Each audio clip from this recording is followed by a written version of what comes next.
സുഗന്ധത്തിന്റെ പുക. സ്ത്രീകൾ പ്രത്യേകം ശ്രദ്ധിക്കണം. സുഗന്ധമുണ്ടാക്കുന്നതിന്റെ പുക ശരീരത്തിൽ അടിച്ച സ്ത്രീ, സുഗന്ധം പൂശിയ സ്ത്രീയും കൂടിയല്ല, സുഗന്ധത്തിന്റെ പുക പോലും ശരീരത്തിലായ സ്ത്രീയെ പള്ളിയിൽ നിങ്ങൾ പറഞ്ഞേക്കരുത്, അവളെ തടുക്കണമെന്നും നബി കരീം സല്ലല്ലാഹു അലൈഹി വസല്ലം സഹീഹ് മുസ്ലിം 675-ാമത്തെ ഹദീസ്. ഇനി നോക്കൂ, കുട്ടികൾ ഉള്ള പള്ളിയെ കുറിച്ച് റസൂലുള്ളാഹി പറയാണ്, ഞാൻ ദീർഘമായി ഖുർആൻ ഓതാൻ വിചാരിക്കും, കുട്ടികളുടെ കരച്ചിൽ കേൾക്കും.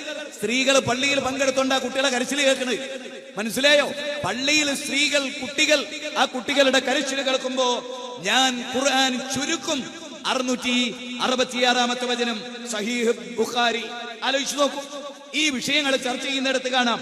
അതുപോലെ തന്നെ സ്ത്രീകളുടെ സഫിനെ കുറിച്ച് സഹീഹ് ബുഖാരി, സ്ത്രീകളുടെ സഫിൽ ഏറ്റവും ഖൈർ, സ്ത്രീകളുടെ സഫിൽ ഏറ്റവും ഖൈർ, ഏറ്റവും പിറകിലുള്ള സഫാണ്. പുരുഷന്മാരിൽ സഫിൽ ഏറ്റവും ഖൈർ, മുന്നിലുള്ള ഖൈറാണ്.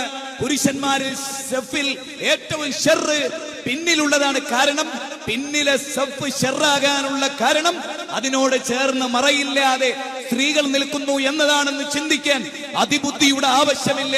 ദാരിമിമാരെ, ഫൈസിമാരെ, സഖാഫിമാരെ, അല്ലാഹുവിന്റെ റസൂലിനെ സ്നേഹിക്കുന്നുവെങ്കിൽ റസൂലിന്റെ വാചകങ്ങളോട്, റസൂലുള്ള പഠിപ്പിച്ച ആശയങ്ങളോട് നമ്മളെല്ലാവരും കൂറുപുലർത്തിയാലല്ലാതെ 59-ാം അധ്യായം 7-ാമത്തെ വചനമാണ്. വമാ കാന ലിമുഅ്മിനിൻ വലാ മുഅ്മിനത്തിൻ ഇദാ ഖലല്ലാഹു വറസൂലുഹു അംറ അൻ യകൂന ലഹുമുൽ ഖീറത്തു മിൻ അംരിഹി വമൻ യഹ്സില്ലാഹ വറസൂലുഹു ഫഖദ് ളല്ല ളലാലൻ മുബീന. എന്നല്ലാഹു ഫലാ വറബ്ബിക لا يؤمنون حتى يحكموك فيما شجر بينهم ثم لا يجدوا في أنفسهم حرجا مما قضيت ويسلموا تسليما. സൂറത്ത് നിസായിൽ 65. ഫലാ വറബ്ബിക ലാ യുഅ്മിനൂൻ. നിഷേധത്തിന്റെ ലാം രണ്ട് തവണ ആലോചിച്ചു. ഫലാ, അവിടെ ഒരു ലാം ഉണ്ട്. ഫലാ വറബ്ബിക ലാ യുഅ്മിനൂൻ. പടച്ചോനെ തന്നെയാണ്, നിന്റെ നാഥനെ തന്നെയാണ് നബിയെ, അവർ മുഅ്മിനാവുകയില്ല. എന്ത് കാരണം കൊണ്ട്? അള്ളാന്റെ റസൂൽ ഒരു കാര്യം പഠിപ്പിച്ചിട്ട് മനസ്സിൽ ചൊറിച്ചിലുണ്ടാവുക. അബ്ദുല്ലാഹി ഇബ്നു ഉമറിന്റെ മകൻ ബിലാൽ എന്നാണ് അദ്ദേഹത്തിന്റെ പേരെന്നാണ് എന്റെ ഓർമ്മകൾ. അദ്ദേഹം പറഞ്ഞു, ഞാൻ എന്റെ ഭാര്യയെ പള്ളിയിൽ പറഞ്ഞേക്കൂല. ലാ തംനഉ ഇമാ അല്ലാഹി മസാജിദല്ലാഹ് എന്ന ഹദീസ് ഉണ്ടായിരിക്കെ ഹബീബായ റസൂലുള്ളാഹ് നിങ്ങളുടെ ഭാര്യമാര് പള്ളിയിൽ പോകാൻ ആഗ്രഹിച്ചാൽ അവരെ തടുക്കരുത് എന്നുള്ള ഹദീസ് ഉണ്ടായിരിക്കെ നീ തടുക്കുവോ എന്ന് മോനോട് ചോദിക്കാൻ അബ്ദുല്ലാഹി ഇബ്നു ഉമർ. ഞാൻ തടുക്കുന്നു പറഞ്ഞു. നിങ്ങൾക്കറിയോ, ആ ഹദീസിന്റെ റിപ്പോർട്ടിൽ വിശദമായ ചർച്ചയിൽ രണ്ട് കാര്യങ്ങളാണ് എനിക്ക് മനസ്സിലാക്കാൻ കഴിഞ്ഞത്. ഒന്ന്, മരിക്കുന്നവരെ ആ മകനോട് അദ്ദേഹം മിണ്ടിയിട്ടില്ല. രണ്ട്, ചെസ്റ്റിൽ ഒരു പഞ്ച് വെച്ചു കൊടുത്തു, ഒരു ഇടി വെച്ചു കൊടുത്തു എന്നാണ് അള്ളാന്റെ റസൂലിന്റെ വചകം. ഞാൻ പറഞ്ഞിട്ട് നീ അത് തള്ളിക്കളയുകയോ? അതാണ് ഹബീബായ റസൂലുള്ളാഹിനോട് അവർക്കുണ്ടായിരുന്ന സ്നേഹം. മനസ്സിൽ ചൊറിച്ചിലുണ്ടായ പോലും മുഅ്മിനാവൂല എന്നാ. താടി നീട്ടണം എന്ന് പറഞ്ഞു, മനസ്സിൽ ചൊറിച്ചിലുണ്ടാവുക. മീശ വെട്ടണം എന്ന് പറഞ്ഞു, ചൊറിച്ചിലുണ്ടാവുക. നരിയാണിയുടെ മേലെ തുണി എടുക്കണം എന്ന് പറഞ്ഞു, ചൊറിച്ചിലുണ്ടാവുക. ഉണ്ടാവാൻ പാടില്ല. അത് ഉണ്ടാവാത്ത മനസ്സറിഞ്ഞത് ഉൾക്കൊണ്ടാലല്ലാതെ മുഅ്മിനാവൂല. എത്തൊക്കെ വിഷയങ്ങൾ സുഹൃത്തുക്കളെ. ഞാൻ ഇവിടെ എല്ലാവരോടും പറയണം, നമ്മള് അമുസ്ലിങ്ങളൊക്കെ ജീവിക്കുന്ന ഒരു നാട്ടിലാണ് നമ്മൾ ജീവിക്കണം എന്നുള്ള ബോധം ഒരു സെക്കൻഡ് മറക്കാൻ പാടില്ല.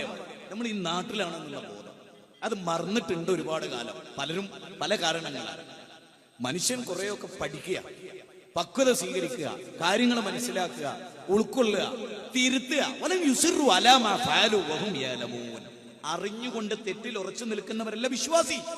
വിശുദ്ധ ഖുർആൻ സൂറത്ത് ആൽ ഇംറാൻ 135-ാമത്തെ വചനമാണ്. വലം യുസിറു അലാ മാ ഫഅലു വഹും യഅലമൂൻ. അറിഞ്ഞുകൊണ്ട് തെറ്റിൽ ഉറച്ചിക്കണ്ട, കാര്യങ്ങൾ പഠിച്ചു മനസ്സിലാക്കുക. സ്ത്രീകൾക്ക് ഫിത്ന ഉണ്ടാവും പള്ളിയിൽ, നവണ്ട ഫിത്നന്റെ അങ്ങാടിയിലും ഉണ്ട്, ഫിത്നന്റെ കല്യാണത്തിനും ഉണ്ട്, ഫിത്നന്റെ സ്കൂളിലും ഉണ്ട്. മനുഷ്യൻ കുറെയൊക്കെ പഠിക്കുക, പക്വത സ്വീകരിക്കുക, കാര്യങ്ങൾ മനസ്സിലാക്കുക, ഉൾക്കൊള്ളുക, തിരുത്തുക. വലം യുസിറു അലാ മാ ഫഅലു വഹും യഅലമൂൻ. അറിഞ്ഞുകൊണ്ട് തെറ്റിൽ ഉറച്ചു നിൽക്കുന്നവരല്ല വിശ്വാസി. വിശുദ്ധ ഖുർആൻ സൂറത്ത് ആൽ ഇംറാൻ 135-ാമത്തെ വചനമാണ്. വലം യുസിറു അലാ മാ ഫഅലു വഹും യഅലമൂൻ. അറിഞ്ഞുകൊണ്ട് തെറ്റിൽ ഉറച്ചിക്കണ്ട, കാര്യങ്ങൾ പഠിച്ചു മനസ്സിലാക്കുക. സ്ത്രീകൾക്ക് ഫിത്ന ഉണ്ടാവും പള്ളിയിൽ, നവണ്ട ഫിത്നന്റെ അങ്ങാടിയിലും ഉണ്ട്, ഫിത്നന്റെ കല്യാണത്തിനും ഉണ്ട്, ഫിത്നന്റെ സ്കൂളിലും ഉണ്ട്. സ്ത്രീകൾക്ക് ഫിത്ന ഉണ്ടാവും പള്ളിയിൽ, നവണ്ട ഫിത്നന്റെ അങ്ങാടിയിലും ഉണ്ട്, ഫിത്നന്റെ കല്യാണത്തിനും ഉണ്ട്, ഫിത്നന്റെ സ്കൂളിലും ഉണ്ട്. സ്ത്രീകൾക്ക് ഫിത്ന ഉണ്ടാവും പള്ളിയിൽ, നവണ്ട ഫിത്നന്റെ അങ്ങാടിയിലും ഉണ്ട്, ഫിത്നന്റെ കല്യാണത്തിനും ഉണ്ട്, ഫിത്നന്റെ സ്കൂളിലും ഉണ്ട്. മനസ്സിലായോ? ഫിത്ന പള്ളിയിൽ മാത്രമല്ല, പള്ളിയിൽ ഫിത്ന താരതമ്യേന കുറയും. പിന്നെ പള്ളിയിലും കുഴപ്പമുണ്ടാക്കാനാ നീയത്ത് വെച്ച് പോന്നവനാണെങ്കിലോ ഓന്റെ പള്ളിയിലേക്ക് പോണ്ട. ഏത് പള്ളിയിൽ സ്ത്രീകളെ വന്നാ കുഴപ്പമുണ്ടാവൂലേ എന്ന് തോന്നുന്നത് മനസ്സിനൊരു ലോകം ഉണ്ടായിട്ടാണ്. പെണ്ണിനെ കാണുന്നിടത്തൊക്കെ അവന് വേറെ ചിന്തയായതുകൊണ്ട് അവനത് തോന്നി. പള്ളിയിലേക്ക് വരുന്ന പെണ്ണിനെ കാണുമ്പോൾ നമുക്ക് അങ്ങനെ ചിന്തല്ല, അതുകൊണ്ട് നമുക്ക് ഒരു വിഷയമല്ല. ഏത് തയമ്പ് പടയാവൂലേ ഇങ്ങനെ കാണുള്ള ഒരു കാലത്ത് പറഞ്ഞിരുന്നു. ഇപ്പൊ നമ്മളൊന്നും പറയാറില്ല, ഓരും പറയാറില്ല.